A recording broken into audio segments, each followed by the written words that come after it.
एक अय्याश नौजवान की कहानी, किस्त नंबर 15।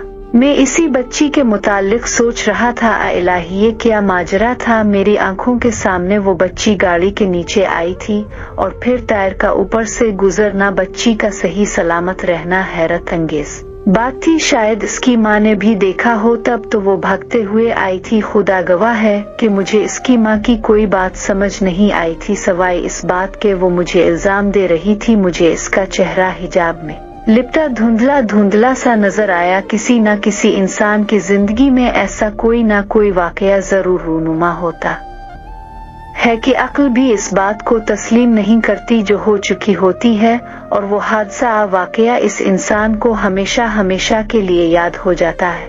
बड़ी अजीब सी बात है, जो सोचा तक नहीं होता वो जब हो जाए तो अक्ल हैरान रह जाती है। इसके बाद में वापस घर आ गया। सारी रात मुझे पीने के बावजूद भी नींद न आई। मेरी सुई इसी जगह पर रोकी हुई थी। सुबह जब सूरज की हल्की हल्की रोशनी मेरे कमरे में आई तो मैंने खिड़कियों के पर्दे गिरा दिए और इंतजार करने लगा कब नींद की देवी मेहरबान होती है। और फिर सारा दिन सोते हुए गुजर गया। शाम से कुछ देर पहले मैं असद के घर पहुंच गया था ताकि इसकी हुर्रियत के बारे में मालूम कर सकूं। वो अच्छा भला चाय पीने में मगन था। जब मैं उसके सर पर पहुंचा, मुझे देखते ही इसने अपनी कलाई घूमनी शुरू कर दी। मैंने कुर्सी कुंचितती हुए कहा, जनाब कैसे हैं? असद ने कहा, ये दिखाई नहीं दे रही। मैंने गौर किया तो इसकी कलाई पे काले रंग की डोरी बंधी हुई थी। इससे पहले कि मैं कुछ कहता, असद ने कहना शुरू किया। कहने लगा, वो एक नहीं दो थे। दो? मैंने पूछा, कौन दो थे? एक लम्हा तो मुझे लगा ये अभी भी नॉर्मल नहीं हुआ, मगर असद ने कहा, वो दो जिन्नात थे। जिन का ठिकाना नदी के किनारे पर वाक़ है। दोनों में से एक ने मुझे थप्पड़ मारा तो मेरे दोनों कान बंद हो गई। आंखों के सामने अंधेरा फैल गया। फिर मुझे कुछ याद नहीं कि क्या हुआ, मैं घर कैसे पहुंचा तुम लेकर, मगर कैसे नहीं जानता। सारी रात उन दो शैतानों ने मुझे तंग किया। अच्छा है मेरे माँ बाप नहीं थे यहाँ पर, मैंने भी उनको सजा दिलवाई। मलंगी उस्ताद जिंदाबाद। में हैरत से कुछ बोल नहीं पा रहा था। सच में मुझे कुछ समझ नहीं आया। और ये मलंगी उस्ताद अब कौन था? अजीब सा नाम था, मलंगी। मैंने कहा, असद तुम्हें कुछ याद नहीं, मगर मुझे सब याद है। वो मेरी बात का जवाब देने की बजाय शिकायत करने लगा कि तुम मेरी तरफ ही नहीं। मैंने कहा, वो तो मैं तुम्हें बाद में बताता हूँ, पहले इस धागे और दो जिन्नात मलंगी के बारे में बताओ। तुम फजल के साथ कहांगी थे और ये धागा क्या बिला है? असद ने कहा, मेरा दिमाग खराब था, मुझे कुछ समझ नहीं आ रही थी। जिन्नात ने मेरा जीना मुहाल कर रखा था कि हमारी जगह पर शराब क्यों लाए? हम यहाँ अपनी इबादत किया करते हैं, ये जगह बरसों से हमारी है। बकौल मलंगी उस्ताद के मैंने शराब ले जाने की और वहाँ पीने की गलती की और इस मसला का खल मलंगी उस्ताद ने कर दिया। यार तुम्हें याद है एक बार मैंने तुम्हें कहा था ये मलंगी बड़े काम की चीज है और मैंने इस बंदे से बड़े बड़े काम निकलवाए हैं। तुम्हारा वास्ता कभी ऐसे बुंदों से पोड़ा नहीं, वरना मलंगी उस्ताद तुम्हारी नजर में आकर कभी ना निकलता। ये धागा देख रहे हो, ये वो तिलिस्मी धागा है कि खैर छोड़ो, तुम समझ नहीं पाओगी, ये बहुत अंदर की बातें हैं। मैं गौर से असद की गुफ्तगू सुनता रहा। इसके चेहरे के तासुरात बता रहे थे कि वो कितना इस आदमी का अकीदामंद है। न जाने वो कौन से ऐसे काम थे जो असद के लिए इस आदमी ने सरंजाम दिए। जिन्नात जब इंसानी जिस्म में खलूल करते हैं तो इंसान जो हरकतें इस दौरान करता है, जिन्नात के जिस्म छोड़ जाने के बाद वो इंसान उन हरकतों से जो इसने की होती हैं वो खुद बेखबर होता है। दरअसल वो इंसान नहीं बल्कि इस इंसान के अंदर मौजूद वो ताकत इस इंसान से वो सब हरकतें करवा रही होती हैं। यही वजह बनती है कि जब वो इंसान नॉर्मल होता है तो इसे कुछ खबर नहीं होती इसने क्या किया और किसी किस्म की हरकत की है। तेका उस तरह असद भी बेखबर था और इसे जो कुछ भी पता चला तो इस आदमी ने इसे बताया। फिर फजल ने, मगर मैं उन बातों से बेखबर था। तब मैंने असद से पूछा वो कौन से ऐसे काम थे जो इस आदमी ने तुम्हारे लिए किए, क्योंकि ये तो मैं जानता ही था और देखा भी चुका था। इस आदमी के पास ताकत थी तो ऐसे मंजर मैंने अपनी आंखों से देखे थे। असद ने कहा, बहुत से काम। मैंने कहा, उन बहुत से कामों में से कोई एक ही बता दो जो इसने किया हो। असद ने कहा कि मेरे कारोबार में लेन देन की रकम के मुताल्लिक, और तुम यही देख लो मैं तुम्हारी सामने ठीक ठाक हालत में मौजूद हूँ, जबकि पहले खुद तुम मेरी हालत देख चुके हो, बल्कि अच्छी तरह से वाकिफ हो किया हुआ और कैसे हुआ चंद मिनटों में मेरा मसला हल हो गया, और बहुत से ये तो कोई काम ही नहीं था। मैं जान चुका था कि वही मकरो सूरत विला इंसान है, जैसे असद मलंगी उस्ताद कह रहा था। मैंने कहा अच्छी बात है, बहरहाल मैंने आयशा का बंदोबस्त कहीं और कर दिया है और अपने साथ पेश आने वाले वाक़े के बारे में भी असद को बताया कि कैसे बच्ची गाड़ी के नीचे आकर सही सलामत बच गई। असद से काम का बहाना करके मैं इस प्रॉपर्टी डीलर से मिला। एक फ्लैट तो मिल चुका था, मगर किराया पर इस फ्लैट का मालिक इसे भेजने पर रजामंद न था। बहरहाल वो फ्लैट किराए पर हासिल किया गया और जरूरत की तमाम चीजें वहां पहुंचा दी गई। प्रॉपर्टी डीलर ने कहा जनाब फुलखाल, अब कुछ वक्त के लिए ये फ्लैट किराए पर ले ले, बाद में ये कहीं एक पीछे कोई और फ्लैट देखते हैं। आपके लिए ये भी सही था। उन तमाम मामलात से निपटने के बाद मैंने अपना रुख फार्म हाउस की जानिब किया।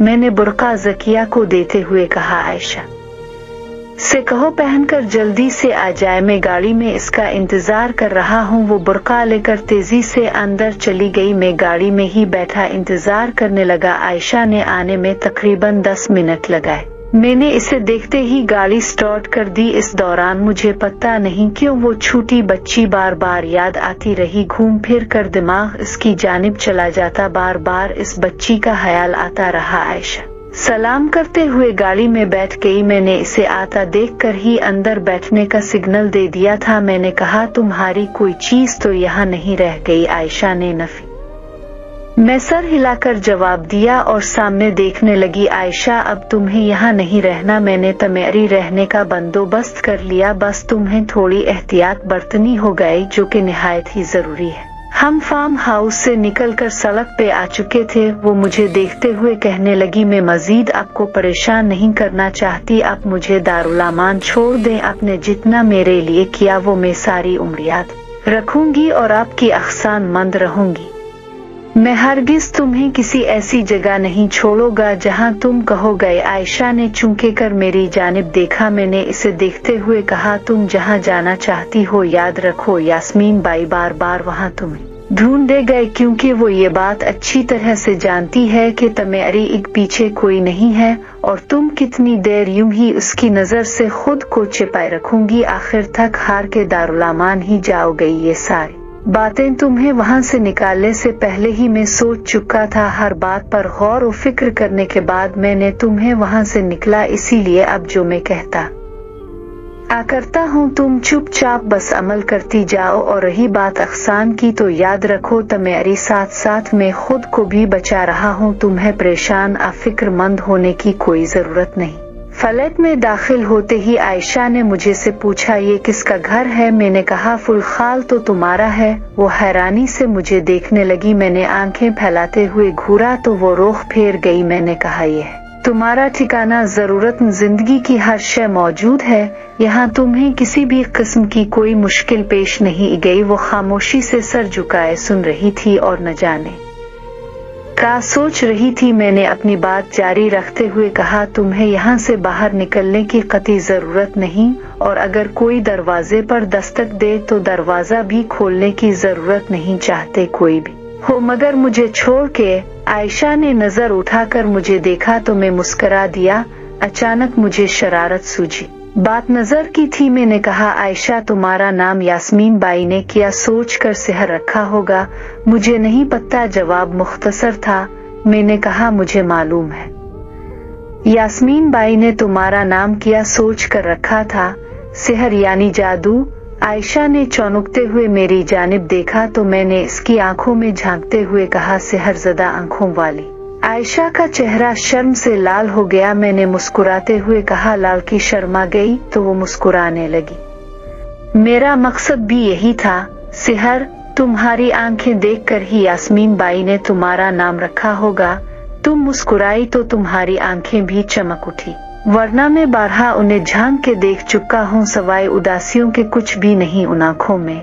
मैंने जो कहा इस पर अमल करना, खाने पीने की सारी चीजें यहाँ मौजूद हैं। अभी कुछ दिन यूं ही गुजारो, मामला थोड़ा पुराना हो जाए और मैं यास्मीन बाई की जानिब से मतमियन जब तक नहीं हो जाता तब तक जैसे कहा बिल्कुल वैसे ही करना और रहना है। फिर बाद में सूरत हाल के मुताबिक देखते हैं क्या करना चाहिए। कल तक मैं किसी औरत का भी बंदोबस्त करता हूँ, बाहर के काम काज वही करे गए, अपना ख्याल रखना, मैं फिर आऊंगा। ये कहते ही मैंने दरवाजे पर एक महसूस अंदाज में दस्तक दी और आयशा को समझाया कि मैं जब भी आऊंगा यूं ही इसी अंदाज में दस्तक दूंगा। मैंने एक बार फिर दस्तक देते हुए कहा तो आयशा ने सर हिलाकर ठीक है का सिग्नल दिया।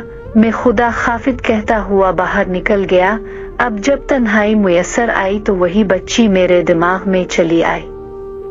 मैं सोचने लगा मुझे इस बच्ची से मिल लेना चाहिए और इस हादसे के बारे में इसके माँ बाप से मुझे बात करनी चाहिए कि मेरा कसूर होते हुए भी नहीं था। अचानक बच्ची का गाड़ी के सामने आ जाना, और हैरत की बात ये थी कि वो मुझे ऐन इस वक्त नजर आई जब गाड़ी रोकना भी मेरे बस में न था। रोकता तो तब, ना रोकता तो तब भी बच्ची ने टायर के नीचे आना ही था। ये शायद कुदरत ने पहले से तय कर रखा था।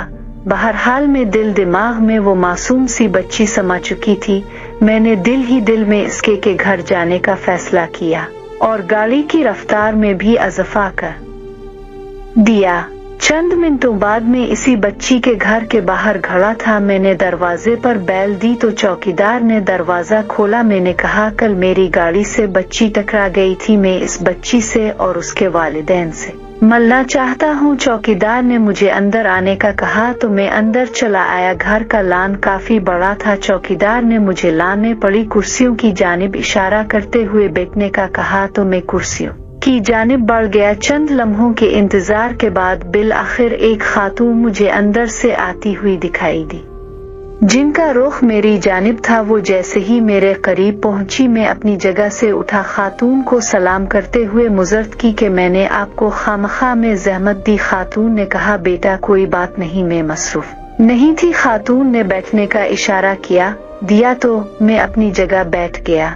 मैंने बैठते ही खातून से बच्ची की खैरियत दरियाफ्त की। खातून ने कहा अल्लाह का शुक्र है, वो बिल्कुल ठीक है। मैंने अपनी शर्मिंदगी का इजहार करते हुए कहा कि बच्ची गाड़ी के सामने अचानक चली आई। जो हुआ वो इतना अचानक हुआ कि मुझ कुछ समझ नहीं आई और मैं हैरान और परेशान रह गया। बस डरते डरते जल्दी से बाहर निकल कर देखा तो बच्ची नीचे गिरी थी। खुदा का शुक्र था कि वो बिल्कुल ठीक थी। जब से ये हादसा हुआ है मेरे दिमाग से आपकी बच्ची निकली ही नहीं रही। यही वजह है मुझे आपके यहाँ आना पड़ा, मैंने मुजरत भरे लहजे में कहा। खातून ने कहा जो बात मैंने सुनी उसके मद्देनजर आपका कोई कसूर नहीं। आलिया अचानक ही घर से भागती हुई निकली थी। मेरी बेटी ने खुद अपनी आंखों से देखा था कि कैसे वो आपकी गाड़ी के सामने आई। बात साफ और वाज़ेह थी, जो लाड़की बच्ची के लिए भागती हुई आई थी वो दौड़ से सारा मंजर देख चुकी थी। शायद बच्ची की मोहब्बत में आकर मुझे अच्छी खासी सुना गई। बहरहाल मेरा हाल इस वक्त बुरा था। मेरे तो होश ही ऐसे अलिफाली के ना लाड़की नजर आई ना ही उसकी कोई बात मुझे समझ आई। बस इतना पता था वो मुझी को इस हादसा का इल्जाम दे रही थी। बच्ची का घर मेरे घर से ज्यादा दूर नहीं था, बस मेरी गिल्ली का मोड़ कटते ही एक गिल्ली छोड़कर अगली गिल्ली में था। दरमियान में एक सड़क थी जहां से अचानक बच्ची निकलकर इस सड़क पर अचानक सामने आई, जिस सड़क पर मैं गाड़ी भागा रहा था। इस नावल अय्याश प्रस्त का अगला पार्ट सुनने के लिए मेरे इस चैनल स्टोरीज 7 सेंटर को सब्सक्राइब कर लें ताकि मैं जब अगला पार्ट अपलोड करूं तो इसका नोटिफिकेशन सबसे पहले आपको मिले। मिलते हैं फिर अगली किस्त के साथ। निम्रा अब्बासी को दे इजाजत। खुदा हाफिज।